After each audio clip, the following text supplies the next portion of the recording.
Now, ladies and gentlemen, the comedic stylings of Gary Harvey. Let him know, Gary Harvey! Thank you. Thanks. Well, my wife and I, we have reached, we can't take any more. Our 27-year-old millennial son, he's totally content to just string together a couple of part-time jobs and has no intention of ever moving out of our house. I mean, this kid makes a pet rock look like some sort of high-end achiever. And where does he find these part-time jobs? You know, his routine right now starts off early in the morning. He is an apprentice worm farmer. I mean, you know, you go to the bait store, you want to buy a can of live worms. Somebody's got to find the fucking worms. That's my boy. You know, he gets about 5 cents for every worm he digs up. On an average day, he'll make about 25 bucks. If it rains the night before, maybe a little more. And while he gets done there, along about midday, he makes it over to the clinic where he is a certified, professional, freelance sperm donor. So that's a lot of college money that was well spent, huh? But my poor wife, you know, she desperately wants a grandchild. This is just killing her. But you know the way this works? Let's just say that you're a prospective client. For whatever reason, you're looking for some sperm. If you pick my son's picture, pick his profile out of the book, he gets $125 per donation. Now, I can probably get that down to $100 if you let my wife come over and play with the kid a couple times a week. Maybe call her Gigi. Yeah. But it's a big gig for my son. You know, he's pulling up maybe $1,400 a month for this thing. Now, when he's done there, he heads over to Tamiami and Clark, where he just twirls that sign like a spastic monkey. As soon as his arms start getting numb, he heads on home.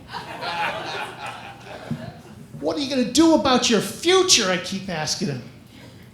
He just blows me off. You know, he says, Dad, our generation, we're into work-life balance. You know, I said, I keep telling him that, you know, you're going to wake up sometime real soon.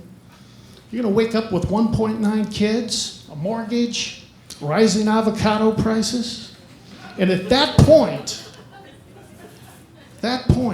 your work-life balance plan, it's going to flip faster than a 1950s bungalow in downtown Sarasota.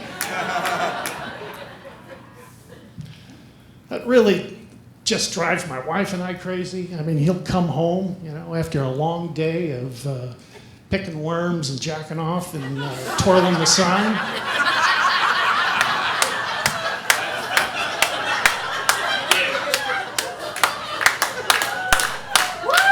And he doesn't want to do anything around the house. I mean, he doesn't lift a finger. Come on, even Norman Bates helped out run the family motel. He had a sick mother to take care of. But, you know, he comes home and locks himself up in that room for hours on end. You know, I can't figure out what a kid that masturbates professionally, I mean, how does he spend all that time in his room? I figure it must be the emojis. Oh, he is crazy about the fucking emojis. Just works on them all the time, new creative stuff. You know, the other day I was at the butcher shop. He sent me a text. There were no words. Just 4 little pictures what he calls an emoji message. And folks, for the life of me, I could not figure out whether he was telling me to buy the jumbo beef stick or go fuck myself. It was one of the two. I don't know. It just... So I went back to him. I said, hey, I have a message for you. Could you translate it into emojis for me? And he came back and said, sure, what's the message? And I went back to him and I said, get a damn full-time job with benefits so you get off my fucking health care. Finally, I got an emoji back from him. First time I've ever recognized one.